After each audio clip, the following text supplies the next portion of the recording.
Hey, what is up guys? This is Nishi from MST.TV here, back with another Market Watch episode. So lately we've been really busy as Yu-Gi-Oh players. Rarity Collection just dropped last week, which really had a huge impact on the secondary market. I'm sure a lot of you guys took advantage to pick up some cheap staples in really cool rarities. But of course, we also had YCS Richmond this past weekend, and the way that the top cut broke down was actually pretty interesting.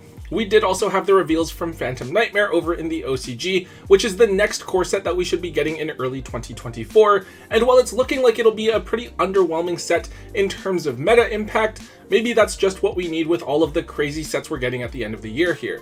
We'll cover some more Rarity Collection things later on in the week, but for now we're focusing on some more recent meta trends within the format. Let's get started.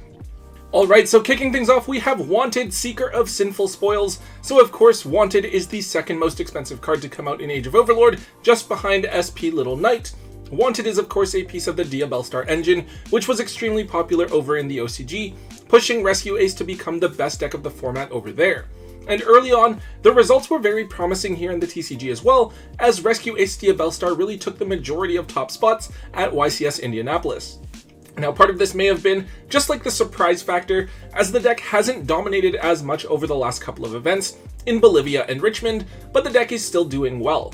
However, at YCS Richmond, we actually saw the engine used by the Infer Noble Knight deck as well, taking 2 spots in the top 32. At the same time, we do want to keep in mind that we also have the Fire King structure deck coming out here in the TCG at the end of the year, and that deck combined with Diabellstar is actually really strong over in the OCG as well, as it just won a YCS that they had over there. Now that being said, we were seeing Wanted floating around the $50 to $55 mark for the last little while. It was obviously a good card, but maybe players were questioning if it was actually a good generic engine or if it was going to be only useful in the one strategy. However, now that we have proof that the engine is actually able to elevate these other decks, we've seen a bunch of players turn and just decide to pick up the engine, which has resulted in Wanted jumping up in price to where it's now between $70 and $75. Moving forward, I think it's inevitable that the card from here will cool off in price a little bit following the weekend. It's already fallen down a little bit. It was as high as $80 at one point. Overall, I think that having this as such an expensive card for such a generic engine is actually kind of justified, and we're definitely not seeing Diabellstar reprinted for quite some time. If you don't already have the package, but you want to pick up the cards, you probably are just going to have to pay up for it. I'd probably wait for a few days to see if you can get the set of Wanted for closer to like $180 to $200, but I wouldn't expect this card to be back down at $50 for quite some time. The next card here is Guilty Gearfried, the Magical Steel Knight, so I think this card is probably something that a lot of players overlooked. It was this random fusion monster released in King's Court, but I think it kind of got clumped together with the face card stuff like Kings, Queens, and Jacks Knight, so players didn't really give it too much thought. However, this card has actually become a pretty interesting super polymerization target as something that you can fusion summon with 2 warrior monsters with different attributes. Now specifically, this card is really good against Rescue Ace, since you can summon it by fusing away SP Little Knight and Baron de Fleur, which is a fairly common way that Rescue Ace boards will end their turn. It's even more important because a lot of the time, SP will try to take the Baron away with it until the end of the turn if you try to interact with them, resetting that Baron negate, so super polying them away takes away your opponent's window to respond. On top of this, Guilty Gearfried has sort of a situationally useful effect. If it is targeted, you can negate the effect and then just destroy a card on the field. And if it was fusion summoned with just monsters from the field, it can attack twice. Also, if it attacks an opponent's monster, you can banish a spell from your graveyard to boost this card's attack points by 800 until the end of the turn. Kind of an interesting tech. I guess generally you would rather use Muddragon because Muddragon could be a useful tech for a bigger variety of matchups, but Guilty Gearfried can put a lot of pressure specifically onto Rescue Ace Diabellstar and can be really annoying for them to have to deal with after. So this card was actually one of the cheaper cards to come out of King's Court. I think the Ultras used to only be $1 or $2 and the Collector's Rares were down between $15 and $20. Now, however, of course there has been a huge spike in the price of this card. The Collector's Rares have more than doubled, up to now being $45 each, while the Ultras are all the way up at $15. Definitely a crazy jump, but with YCS Richmond we haven't seen as much Rescue Ace doing well. As more and more players tech for the matchup with cards like Guilty Gearfried, maybe the deck sort of falls off a little bit, which leads to people not really needing this card as much anymore. It'll definitely be interesting to see where the balance falls over the next couple of YCS events, as we see how the game evolves and whether or not this, along with Super Poly, continues to be a solid side deck option. So this one I do want to talk about actually because I noticed it trending downwards. It's Triple Tactic Thrust. So for a while there, it seemed like absolutely everyone was on Thrust and it was in a lot of people's main decks. And it's weird because it feels like the card is still so useful against a lot of strategies. Against Unchained, your opponent has cards like Sharvara and Soul of Rage, and then even if you out the Caesar, that has multiple effects that will activate as well. Against Rescue Ace, even if you're going first, they might have Impulse that triggers on your turn and puts bodies onto the field, while you also kind of want access to evenly match to help break their boards. And then against Pearly, you really want to have this card to search for Herald of the Abyss in order to out-X Pearly Noir. Now that being said though, I feel like Thrust is falling out of favor as more and more players are looking for ways to play around it. I actually feel like Thrust might be a better option in the side deck rather than the main deck for now. That seems to be the way that other players are going as well, as we can see that both versions of Thrust have fallen over the last little while. Now before, when we covered this, Ulti Thrust was up at 120 to 130, they've actually fallen now to under the $100 mark, and then with the secrets they haven't fallen as much, but they were around 100 to 110, and they're just under the Ulti sitting at around $90. Kind of weird, because I feel like Thrust is such a crazily good card that everyone should just own it, but at the same time, if everyone is expecting it, it just doesn't feel as good, or it becomes something that you can brick on multiple copies of. Looking forward, I could see Thrust falling in price a little bit. Maybe if it stops seeing as much play as it has recently, it'll go back down to around $70 to $80. But at the same time, we did just see the price of a bunch of other staples go down thanks to reprints from Rarity Collection, and that could result in people turning to pick up Thrust to have sets of all the staple cards, so who knows, it should be quite some time before we see Thrust get another reprint for accessibility, given how new of a card it is, so it's going to be a toss-up between if you want to keep the card to keep using it for the next 6 months to a year, or if you'd rather sell now and take a chance on it continuing to tank in price. One other interesting meta card I want to touch on for now is Relinquished Anima. So yeah, I know, kind of a weird choice, but Anima is a card that I've been seeing more and more of recently. Anima is a Link 1 monster that requires one level 1 monster to summon. It has a pretty simple effect. You target a face-up monster that it points to, equip it to this card, and then Anima gains attack points equal to that monster's attack points. Really simple, because it basically just punishes your opponent for being sloppy with their zone placement of monsters, but it also helps to get rid of a monster from the field in the right circumstances. Now specifically, I think that this card does get used by Pearly, for Noble Knights, and then decks that are using cards like Effect Veiler or Droll and Lockbird as hand traps, since they are also level 1 monsters that could be summoned out in matchups where maybe they aren't as useful. The other thing to note is that this card can be used to make SP Little Knight, and since you're now using an extra deck monster, that's easy access to SP's on Summon Vanish effect. So overall, Anima is still a relatively cheap card. It has its original printing in Dual Overload as an Ultra, and while it was expensive for a little while, it got very cheap once it got a secret rare reprint in Brothers of Legend, and for now you can get either copy for just a couple of dollars each. However, given that this card only has those two printings, this is actually a card that I'd probably recommend picking up a copy or two of now. And given how popular SP is already, I think that any of these tech options that players could be using that will somehow further enable SP are going to catch the eyes of competitive players right away.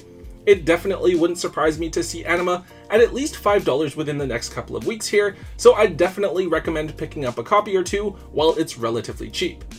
Alright, moving on, I do also want to talk about Condemned Dark Lord. Now this card is a Link 2 monster that requires 2 fairies to summon, but oddly enough we're not talking about this card because of Dark Lord, or actually anything that I think players would really think of as being a fairy deck. We're actually talking about this card because of Pearly. Now one of the main cards that players are using against Pearly is Herald of the Abyss, a spell card where you declare a certain type and attribute combination, and your opponent has to send one monster that they control with those characteristics from their side of the field to the graveyard. It's used to get rid of X Pearly Noir, since it's the player choosing to send it so it works around Noir's immunity, and also worth noting is that Herald of the Abyss is searchable with Triple Tactics Thrust. Now sometimes Pearly players will play around this by setting a quick play spell and summoning a copy of Pearly in response to the Herald of the Abyss so that they can send that card to the graveyard instead.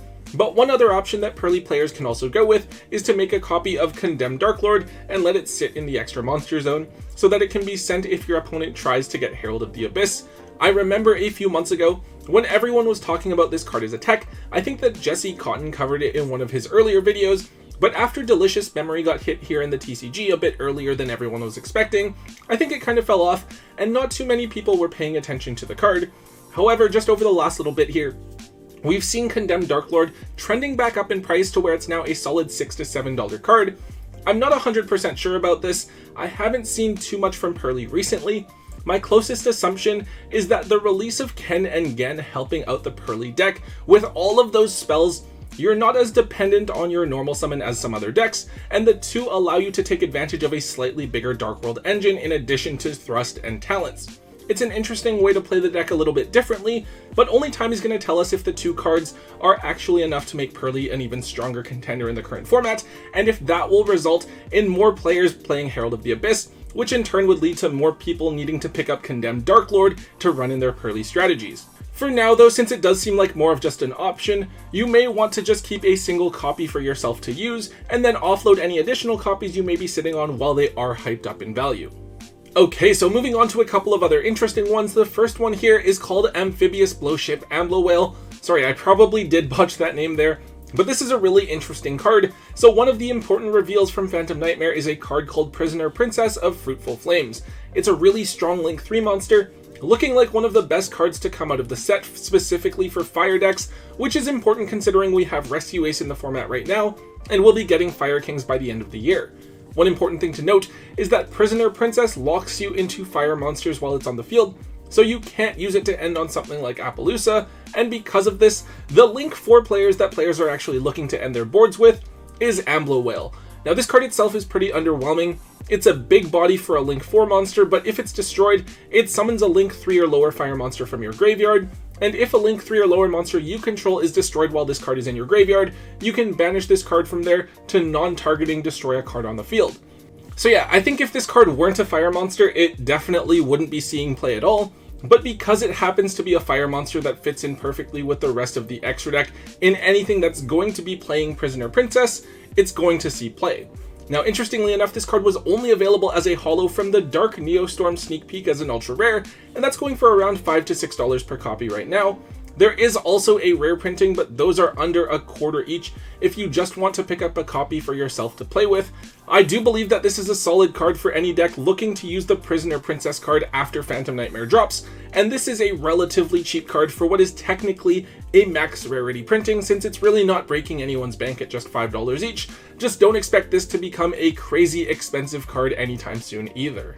Finally, there is one last card I want to talk about for today, and it is Battlin' Boxer King Dempsey. Now, this is a generic rank 4 monster that I guess is supposed to be part of the support for Battling Boxers, but I think it definitely sees more play supporting other strategies. Now, on summon, it searches for a level 4 or lower Fire Warrior monster, and then technically, it has some other Battling Boxer effects that no one really cares about in 2023. Now first, I think Infer Noble Knights can use this card since they have a lot of Fire Warrior monsters in that strategy. The other place that it sees play is in Vanquished Soul. Raisin is a Fire Warrior, and I've seen some variants that choose to play the super heavy Samurai engine as a way to cheat out a level 4 monster without using your normal summon, giving you time to search for and then summon Raisin to get your Vanquished Soul side of the deck going. So overall, I don't think that this is exactly something that a ton of decks are going to be using, but it certainly has its own specific applications. The reason why I think we should be looking at this card though is that it's an Ultra from Soul Burning Volcano, a set that had very little going for it in terms of value, and it's still only a $5 card as an Ultra Rare. With sets like this, there isn't very much of the set being opened regularly. I guess there are a few players that maybe want Salamangreat cards, but I don't think we have very many dedicated Battling Boxer or Volcanic players.